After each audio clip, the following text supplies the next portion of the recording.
What if four easily overlooked verses in Genesis contain the dark blueprint for the kind of rebellion that keeps resurfacing throughout human history?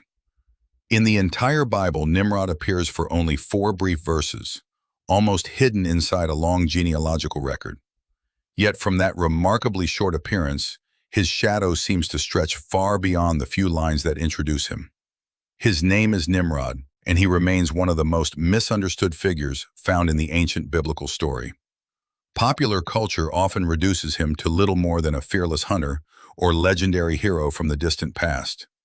But did you know that ancient empires honored rulers who claimed to embody the legacy of this mysterious man? That familiar image of Nimrod, however, may seriously understate what the biblical text is actually presenting. Scripture appears to place before us something far more unsettling and significant than a simple story about a hunter. His story introduces the spiritual, political, and structural pattern that would later become associated with Babylon. Babylon is presented not merely as an ancient city, but as a recurring human mindset and an entire system of power. Through Nimrod, Genesis exposes humanity's deep desire to build strength, identity, and empire without depending on God. It shows how the desire to make a name for ourselves can gradually become a movement of resistance against God. At its deepest level, the narrative reveals how human beings begin exalting what they themselves have created. To understand where Nimrod came from, we have to examine the details preserved in Genesis chapter 10. This chapter is commonly known among scholars and theologians as the Table of Nations.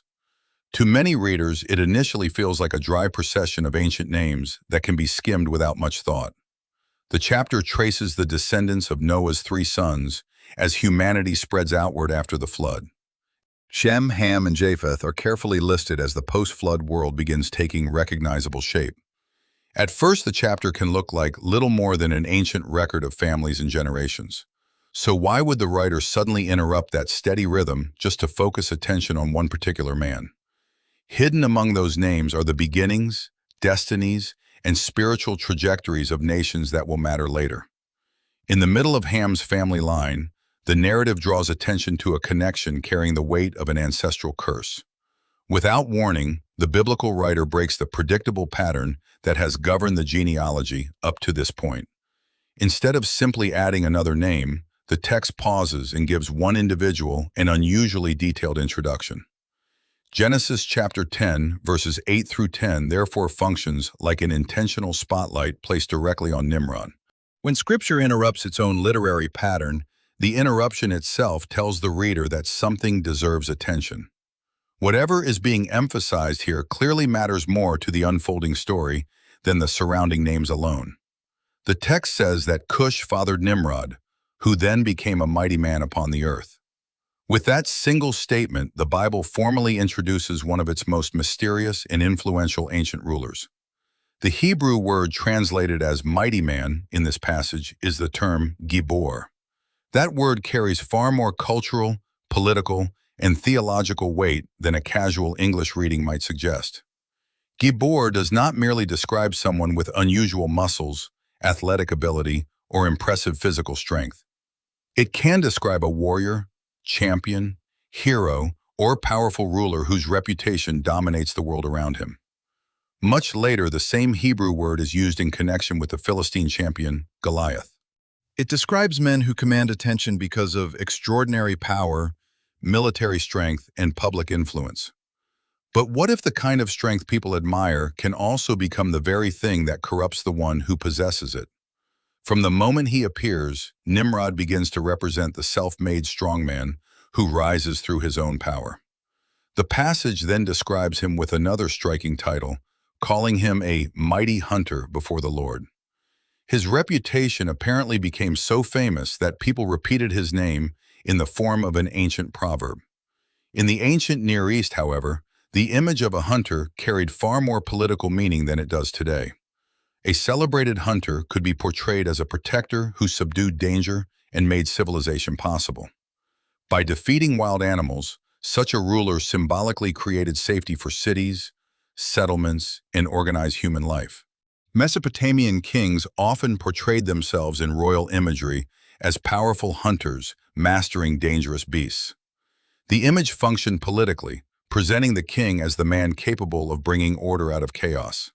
Describing Nimrod as a mighty hunter therefore suggests not only skill in hunting, but leadership, conquest, and nation-building. Yet one small phrase, before the Lord, changes the entire direction of how this description can be understood. In the wording presented here, the Hebrew expression behind that phrase is rendered as Lefani Adonai. Those few words become one of the most important interpretive keys for understanding Nimrod's character.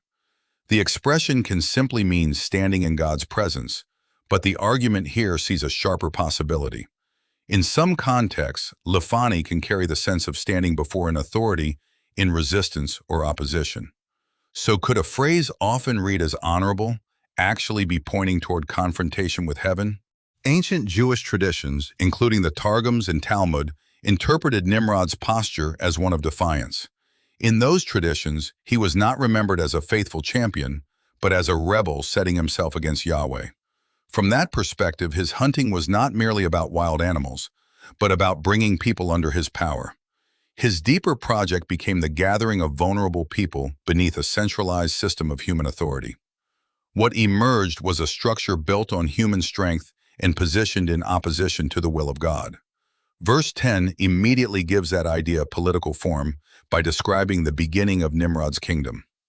The text names Babel, Erech, Akkad, and Calneh among the cities located in the land of Shinar. Significantly, this is presented as the first appearance of the Hebrew word for kingdom in the biblical narrative. Nimrod therefore enters the story as humanity's first major builder of an aggressively centralized empire. The passage begins exposing what the narrative presents as the origin of organized and coercive human power. This kingdom does not begin with a covenant from God, but with a self-made Gibbor establishing power for himself. Even more importantly, this emerging kingdom begins in one very specific place, the land of Shinar. Shinar corresponds to the ancient region known historically as Babylonia. Genesis therefore creates an immediate literary connection between the rise of Nimrod and the world of Babylon. Humanity's first kingdom begins in the same region that later becomes Scripture's great symbol of rebellion. Nimrod thus lays the groundwork for an imperial mindset built on human power rather than dependence on God. And that raises a larger question. Why does Babylon continue appearing throughout Scripture as a symbol of corruption? What begins here becomes a pattern of ambition that will echo again and again through the biblical story. To see how deep that pattern runs, remember who built the first city mentioned anywhere in Genesis. Genesis chapter 4 tells us that Cain built a city after murdering his brother Abel. Although condemned to wander, Cain responded by creating a settled structure of human security and self-preservation. The narrative allows us to see a spiritual line running from Cain's city to Nimrod's expanding imperial system. Violence and rebellion repeatedly produce fortified human structures designed to create security on humanity's own terms. These structures become attempts to establish life, identity, and protection apart from the presence of God. Nimrod takes the smaller project associated with Cain and expands that impulse into something resembling an empire. Then the biblical writer places Nimrod's account immediately before the famous story of the Tower of Babel. That arrangement between Genesis 10 and Genesis 11 becomes a crucial part of how the two passages are read together. Genesis 10 tells us that Nimrod established Babel, while Genesis 11 reveals the driving philosophy of Babel's builders. The people declare that they will build a city and a tower reaching upward toward the heavens. Then they state their motive plainly, saying that they intend to make a name for themselves. That ambition captures the heart of the self-exalting spirit that Nimrod's kingdom has come to represent. Nimrod stands within this reading as the living embodiment of the political and spiritual project behind Babel. But what eventually happens to a civilization whose identity depends on glorifying itself? Once these details are placed beside one another, a much deeper spiritual diagnosis begins to emerge. When trusting God disappears, human beings instinctively begin manufacturing their own forms of security. Nimrod represents the alternative human plan to gain power, identity, and significance without relying on God. When people refuse to receive their identity from God, they begin trying to manufacture one for themselves. They pursue that identity through strength, impressive achievements, technological ambition, and control over others. When they refuse to trust God for protection, they turn instead toward walls, towers, armies, and centralized power. Nimrod's kingdom becomes the first large-scale organized system of human defiance described in this biblical storyline. It attempts to create a human-centered unity powerful enough to make dependence on God appear unnecessary. Afraid of vulnerability and dispersion, people place their confidence in the strength of the collective. From this point forward, Babylon repeatedly becomes Scripture's great symbol of that same rebellious system. From the prophets to Revelation, Babylon comes to represent humanity exalting itself into God's place. It is the organized promise that human beings can reach heaven, security, and glory entirely on their own terms. And within this interpretation, the pattern begins with a mighty hunter who builds a kingdom in defiance of God. That is why Nimrod's story is presented as more than ancient history, because it exposes a pattern that still repeats. Could some of the systems we trust today rest on the same desire for control that once drove Babel? To make the contrast easier to see, imagine a parable involving two highly skilled master architects. Both architects receive exactly the same mission: to construct a permanent home designed to endure. The first architect is given a special cornerstone directly by the wise owner of the land. Along with it come detailed plans explaining how every part of the structure must align with that stone. His work moves slowly because every stage demands patience, precision, and careful obedience to the design. Again and again, every measurement must be checked against the cornerstone that was originally provided. The second architect, however, soon becomes frustrated with such a slow and demanding process of alignment. He decides the original cornerstone is unimpressive and proudly sets aside the plans he was given. In its place, he cuts and shapes his own flawless cube to become the foundation of an independent design. His construction moves quickly, and before long, an enormous structure begins climbing dramatically toward the sky. From the outside, the finished building appears to be a breathtaking monument to human intelligence and engineering. Yet beneath its impressive appearance lies a fatal weakness, because the entire structure ultimately rests upon itself. One building depends on faithful alignment, while the other depends on the unstable confidence of human pride. Within the parable, Nimrod resembles the second architect, constructing an empire on the foundation of human strength. Though the account is thousands of years old, its central conflict still speaks directly to the world we inhabit. The impulses represented by the Nimrod story remain recognizable because human nature has not outgrown them. That same spirit appears whenever we feel driven to build something primarily for our own glory. And this ambition is not confined to governments or empires, because it can shape careers, reputations, and personal dreams. It appears in the persistent desire to prove our worth without resting in the identity we receive from God. So, what are you building your own life upon? And will that foundation remain when the storm finally comes? Nimrod's story forces every generation to examine the foundation beneath whatever it is trying to build. Are we exhausting ourselves to make a name for ourselves, or learning to receive the identity God freely gives? The story also contains another warning, this time concerning something that usually sounds unquestionably good: human unity. On the surface, the project at Babel could easily appear to be an inspiring demonstration of cooperation and shared purpose. Yet within the narrative, that unity is formed specifically around resistance to what God has commanded. The people gather to consolidate their strength instead of spreading outward to fill and cultivate the earth. That contrast shows why unity by itself is not automatically portrayed as righteous or pleasing to God. Unity centered on control and self-glorification can become another expression of the dangerous pattern represented by Babylon. Genuine biblical unity, by contrast, brings different people together beneath shared allegiance and surrender to God. The story then reveals another striking contrast, this time between human force and God's definition of true strength. Nimrod's power depends on dominance, political control, and the concentration of military authority. The rest of Scripture gradually unfolds what can be read as a sustained counter-argument to that understanding of power. When God begins building his covenant people, he does not choose a mighty conquering Gibbor to carry the promise. he chooses Abraham, an elderly man whose wife is barren, and entrusts him with extraordinary promises of faith. He calls Moses, a reluctant fugitive who struggles with speech, to confront the overwhelming power of Egypt. He chooses David, an overlooked young shepherd, and eventually raises him to become Israel's anointed king. What if true victory sometimes requires releasing the very forms of strength you have been depending on most? Ultimately, God's true king enters the world not as a ruthless conqueror, but in the form of a servant.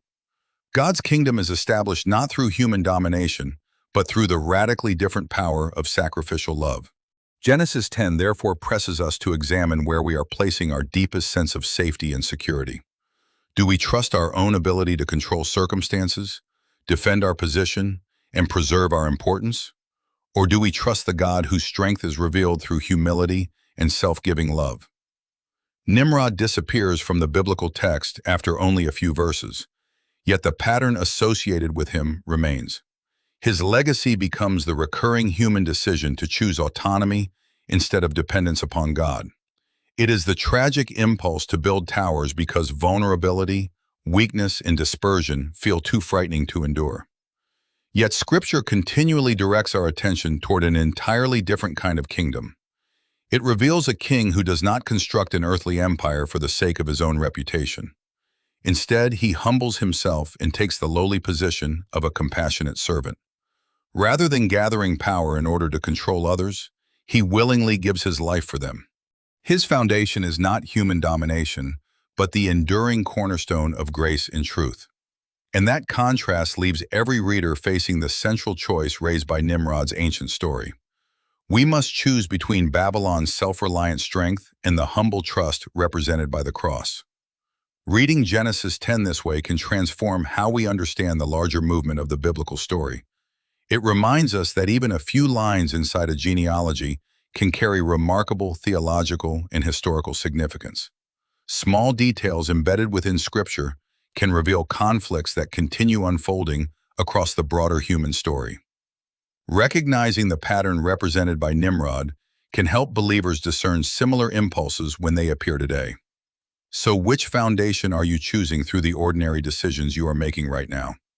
The story invites believers to examine the motives underneath the ambitions shaping every area of daily life. We are called to resist the subtle temptation to keep constructing private towers of pride and self-importance. Instead, we are invited to rest in the lasting identity given by the Creator, rather than inventing one ourselves. Nimrod's brief appearance therefore becomes a surprisingly powerful mirror held up to the human heart. His story calls us away from the deceptive spirit of Babel and back toward alignment with the will of God. The genealogy breaks its normal rhythm precisely because the writer wants this warning to receive unusual attention. Cush fathers Nimrod, and the story suddenly marks the rise of a powerful, self-made ruler upon the earth. The Hebrew term Gibbor captures the intimidating military, cultural, and political strength associated with his rise. His reputation as a mighty hunter reflects the public authority of a dominant leader and builder of society. Yet the interpretation of his stance before the Lord as rebellion exposes the corruption hidden beneath that ambition. His kingdom begins with Babel, placing him directly beside the biblical symbol that will later represent human pride. What begins with Cain's city develops on a far greater scale through the imperial world associated with Nimrod. The desire to make a name for ourselves remains one of the most persistent temptations described in the story. Babylon therefore becomes more than an ancient ruin because it represents a spiritual pattern that can reappear anywhere. The image of the two architects helps expose two fundamentally different ways a human life can be built. One way depends upon a foundation we create for ourselves, while the other rests upon truth received from God. The attempt to manufacture significance apart from God eventually leaves the human heart unable to find what it seeks. In the same way, unity separated from divine truth can become centralized power shaped by control and domination. True strength, according to this contrast, is found not in conquest, but in surrender to the will of God. Across Scripture, the image of the self-made hero is repeatedly challenged rather than simply celebrated. Again and again, the biblical story gives unexpected prominence to the humble instead of those who trust worldly power. God's power is ultimately revealed not through coercion, but through the surprising strength of sacrificial humility. Every culture can build its own version of Babel whenever security and greatness become ends in themselves. Yet no human structure, however sophisticated, can satisfy the deepest longing hidden within the human soul. So will you step away from the tower of self-reliance before you discover how fragile its foundation really is? Nimrod's story invites us to begin dismantling the personal towers that pride has quietly constructed within us. It calls us to exchange the temporary pursuit of recognition for a life shaped by divine purpose. By looking carefully at only 4 brief verses, the larger diagnostic pattern presented in this reading begins to emerge. Nimrod's legacy reminds us that even the greatest earthly empires remain temporary, vulnerable, and deeply imperfect. The true kingdom, by contrast, is not sustained by human hands, but by the enduring faithfulness of God's promise. Building on the cornerstone of faith leads toward the peace, hope, and spiritual security that self-made power cannot provide. Rejecting the spirit represented by Nimrod opens the way toward a life shaped by freedom, purpose, and humility. The conflict between human pride and divine grace continues as one of the great themes running through Scripture. Genesis 10 therefore becomes a diagnostic lens for recognizing the subtle forms that spiritual rebellion can take. It challenges believers to choose faithful obedience instead of being seduced by status, control, and worldly power. Understanding this short passage can open the door to a much richer reading of the biblical story that follows. It helps reveal the continuing thread of redemption woven throughout the larger movement of sacred Scripture. Again and again, God's purpose ultimately outlasts every human attempt to seize absolute control for itself. The shadow represented by Babylon is finally answered by the light of the true sacrificial king. The story keeps reminding us to build our lives around what is eternal rather than what only appears permanent. Nimrod's brief account therefore remains a timeless warning about the quiet deception hidden inside self-exaltation. It urges us to seek the glory of God instead of spending our lives desperately trying to make our own name great. Beneath all its ancient names and forgotten cities, the passage leaves every generation facing the same foundational choice. In the end, the kingdom built on love, grace, and God's faithfulness will outlast every proud human empire on earth.